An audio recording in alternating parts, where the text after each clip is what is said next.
Berikut ini cara untuk yang namanya mengaktifkan dan mematikan menu aksesibilitas di HP Xiaomi ataupun Redmi. Langsung saja berikut ini buka setelan.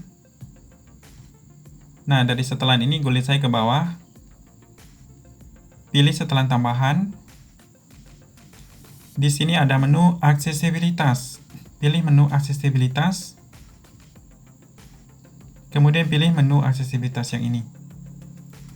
Nah, di sini pilih pintasan menu aksesibilitas aktifkan. Nah, ini sudah aktif. Sangat mudah. Kalau kalian ingin mematikan, itu caranya sama saja. Cukup tombol ini dimatikan saja seperti ini. Nah, hilang untuk menu aksesibilitasnya. Ini mengaktifkan, ini mematikan. Silakan dicoba pada ponsel Redmi ataupun Xiaomi-nya. Semoga informasi ini bermanfaat.